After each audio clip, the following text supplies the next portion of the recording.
কাঁচা ভাত খাবার? ও আমি ভাবলাম কিছুই খাবো না, মানে কাঁচা ভাত? মানে শুধু ভাত আর কি। তুমি টাইম তো দেবে।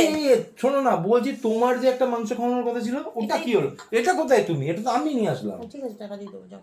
না, তাহলে সেকেন্ড দিন তোমাকে নিয়ে আসতে হবে ওটা। আমি কোথা থেকে কি নিয়ে আসবো? ওই তো হলো, তুমি গলিয়ে ফেলেছো পুরো। চলে যাবো আমি, ছি, খাবোই না। আমার কি এক পিস বেশি হবে তাহলে? মাথা দেবো। সেটা কালকে তুমি খাবে আবার।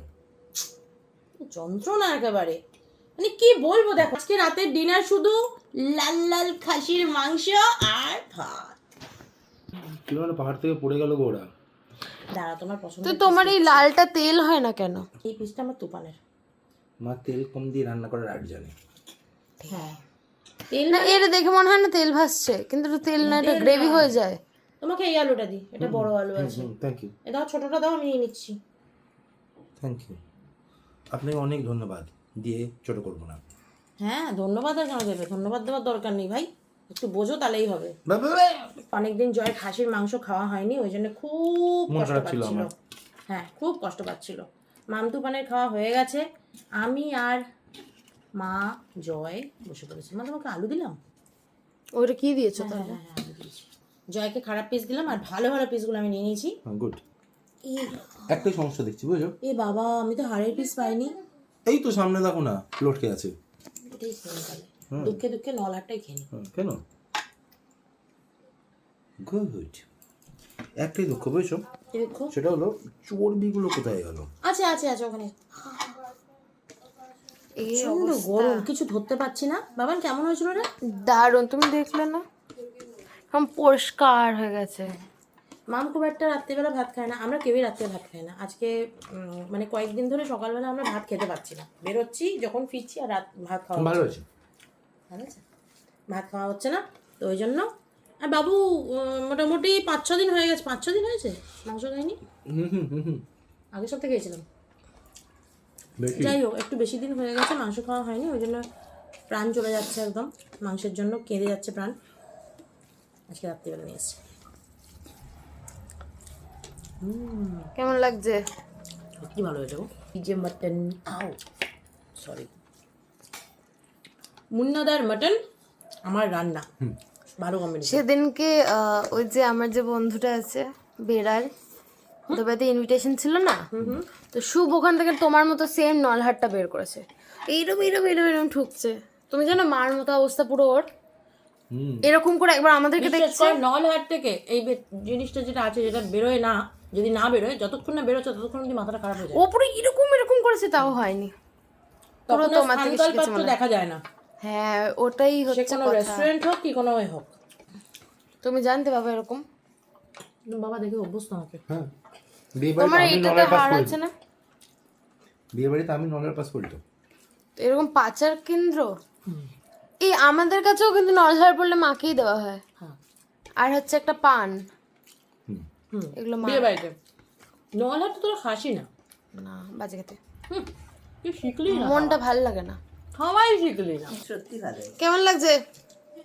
ও তো কথাই বলছে না, চিন্তা করো। একটু ঝোল দেবো না, কি দেবো? আমার শেষ তো খাওয়া। তাহলে দাও, এগুলো আমি খেয়ে নিই। দাও। ও তো সাহস তো কম নেই রে। কম্পেনসেশন।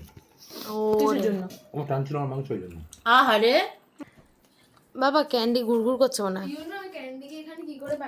কম্পেনসেশন হয়ে গেছে।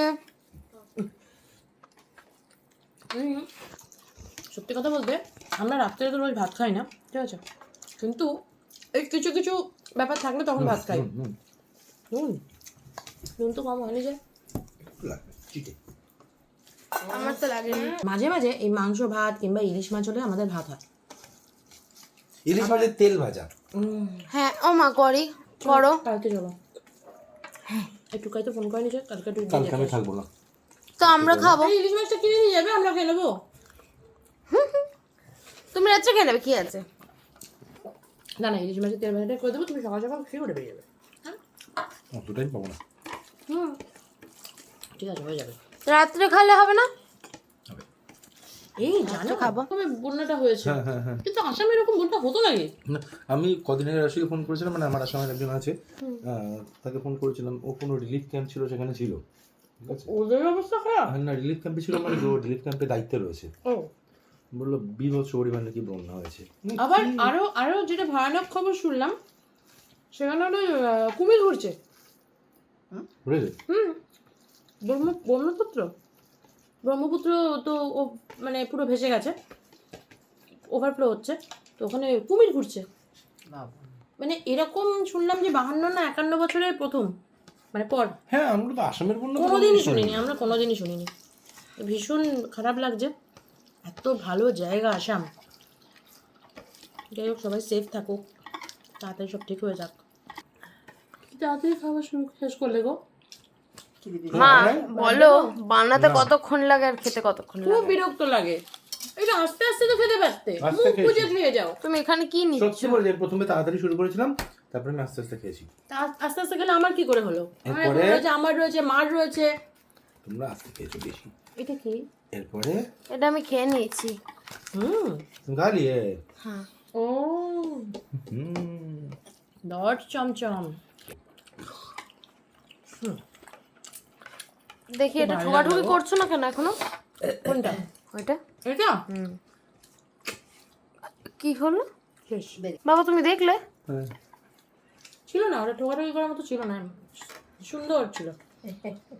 যাই হোক, ওই দেখো ও এটা তোমার পাতে পড়েছে? ক্যান্ডি। বলো হাই। কেন? কেন কি আছে? দোকানের নাম লেখা। উড়িষ্যা বাস। বাড়িতে আমরা কেউ এই যেহেতু ওনার যেটা হয় কচকচি, আমরা কেউ খেতে পারি না। হ্যাঁ ওরা তুফানের কাছে যাবে, মাও মামের কাছে বললেও মাম খেতে পারে না। ভালো খাওয়া দাওয়া হলো। মইনা পারেই নি খেতে, মইনার ভালো লাগেনি মনে হয়। ফার্স্টেই বলেছি খুব ভালো হয়েছে। সেই না একটু আস্তে আস্তে খাই, এরকম ব্যাপার না। যাই হোক, ভালো খেলাম, শান্তি। এরকম ভাই মাঝে মাঝে একটু মাঝে মাঝে রাত্রিবেলা গরম গরম মাংস ভাত বানিয়ে খেয়ে ফেলবো, মনটা তৃপ্তি হয়ে যাবে।